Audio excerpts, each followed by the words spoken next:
আমাৰ অসমৰ যশস্বী মুখ্যমন্ত্ৰী ডক্টৰ হিমন্ত বিশ্ব শৰ্মা ডাঙৰীয়াই সমগ্ৰ অসমতেই আমাৰ প্ৰতিটো বিধানসভা সমষ্টিত একোটা শুশ্ৰূষা হেতু অৰ্থাৎ মেগা হেল্থ কেম্পৰ আয়োজন কৰিছে। ইতিমধ্যে প্ৰায়বোৰ আমাৰ বিধানসভা সমষ্টিতেই এই কাৰ্য সম্পাদন হৈছে আৰু আজি আমাৰ এই চিপাঝাৰ সমজিলাত আমাৰ যিমানবোৰ স্বেচ্ছাসেৱী অনুষ্ঠান বা আমাৰ যিবিলাক নেকি আমাৰ চৰকাৰী অনুষ্ঠান প্ৰতিষ্ঠানৰ সহযোগত আমি এই শুশ্ৰূষা হেতুৰ যি কাম সেই কাম আজি আৰম্ভ কৰিছোঁ। তাৎপৰ্যপূৰ্ণভাৱে আমি প্ৰত্যাহ্বানৰ মাজতো এই কামটো কৰিছোঁ এইকাৰণেই যে যিহেতু স্বাস্থ্যৰ ক্ষেত্ৰত আমি সকলোৱে সজাগ আৰু আমাৰ ইয়াত বহুতো এনেকুৱা ধৰণৰ মানে ৰোগী আছে যিবিলাক ৰোগী সমস্যাবিলাক কি হৈছে যে তেওঁলোকৰ যিবিলাক সমস্যাবিলাক সমাধান পথ তেওঁলোকে দেখা নাপায়। আমাৰ এনেকুৱা এটা অৱস্থা যে এখন হস্পিটেলত আহিব, ক্ষুদ্ৰ হস্পিটেলত যাব, কিন্তু যেতিয়া ৰোগটো দেখুওৱাৰ লগে লগে সমাধানটোৰ ক্ষেত্ৰত তেওঁলোকে মানে এনেকুৱা এটা যে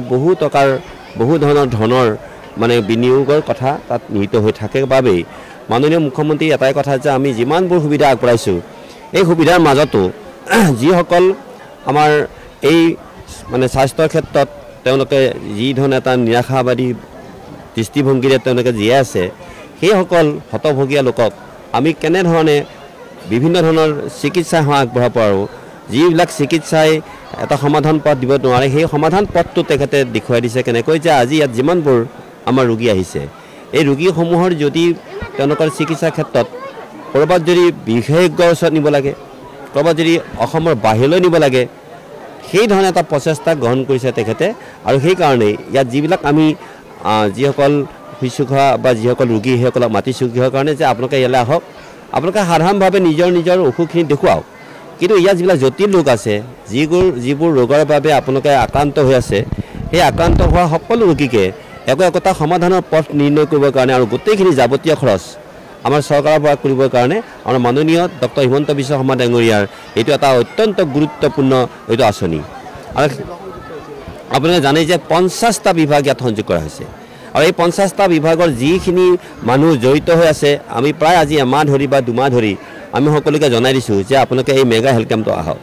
আৰু আমি এইকাৰণে ডেমনি আমাৰ কলেজত দিয়া হৈছে যে এই গোটেই কলেজখনৰ আশে পাশে থকা আপোনালোকে জানে যে 5টা গাঁও পঞ্চায়ত ইয়াত সংযোগ হৈছে আৰু ইয়াত মানে গোটেই মানুহবিলাক ভৰা গাঁও, ওচৰত মাত্ৰ ডেমনি আমাৰ চিকিৎসালয়খনহে আছে, তেনেকুৱা আৰু বিশেষ চিকিৎসালয় নাই। সেইবাবে আজি ইয়াতে সমস্ত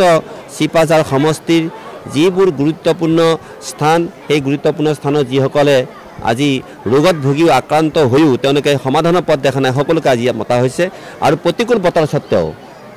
বতৰ স্বত্বেও আজি কিন্তু দেখিছে যে মানুহ আহি আছে আৰু মই ভাবোঁ যে 5,000ৰো অধিক মানুহ ইয়াত হ'ব চিকিৎসাৰ কাৰণে আৰু সকলোকে কেনেকৈ চিকিৎসা প্ৰদান কৰিম সেইটো ক্ষেত্ৰত আমি ইতিমধ্যে ৰূপৰেখা প্ৰস্তুত কৰিছোঁ আৰু সেইমতে কামখিনি চলি আছে। প্ৰত্যাহ্বানৰ মাজতো আৰু কি প্ৰত্যাহ্বান মই আপোনালোকক কৈছোঁ আৰু আপোনালোকৰ আন্তৰিক সহযোগিতাৰ কাৰণেই আজি আমি অন্ততঃ এই চিকিৎসা শিবিৰটো বা শুশ্ৰূষা হেতু আজি সুন্দৰভাৱে আৰম্ভ হৈছে আৰু শেষ হ'ব। আপোনালোকে জানে যে যিখিনি প্ৰাথমিক মানে ঔষধ পাতিখিনি ইয়াত দিব ঠিকেই, কিন্তু এইখিনি আচলতে আমাৰ গুৰুত্বপূৰ্ণ নহয়। গুৰুত্বপূৰ্ণটো হৈছে কি যে সেই ৰোগটো যিটো ৰোগ তেওঁ আক্ৰান্ত হৈ আছে বহু বছৰ ধৰি চিকিৎসা কৰি ভাগৰি পৰিছে, জটিল ৰোগ দেই, সেই জটিল ৰোগ বা যিবিলাক অচিনাকি ৰোগ সকলো ৰোগৰ ক্ষেত্ৰতে আজি ইয়াতে চিকিৎসা চলি আছে। আৰু মই জানো যে সেই ৰোগৰ নিৰ্ণয় আৰু সেই ৰোগৰ যিবিলাক কাৰক সেই গোটেইবিলাক মানে ঠিক কৰি তেওঁলোকৰ চিকিৎসাটো ক'ত কৰিব পাৰি, গুৱাহাটীত যদি হয় গুৱাহাটী বিশেষজ্ঞৰ জৰিয়তে বা নতুবা তেওঁলোকে একেবাৰে বাহিৰলৈ যদি নিব লাগে গোটেই চিকিৎসা বা ঔষধ পাতি গোটেই কথাখিনিয়ে আমাৰ অসম চৰকাৰৰ দায়িত্ব। সেই ব্যয়সমূহ চৰকাৰে ব্যয় কৰিব আৰু তাৰ কাৰণে মাননীয় মুখ্যমন্ত্ৰীয়ে বাজেটত ধুনীয়াকৈ সেইবিলাক একোটা দিশ ঠিক কৰি দিছে, কাৰো অসুবিধা নহ'ব। মাথোন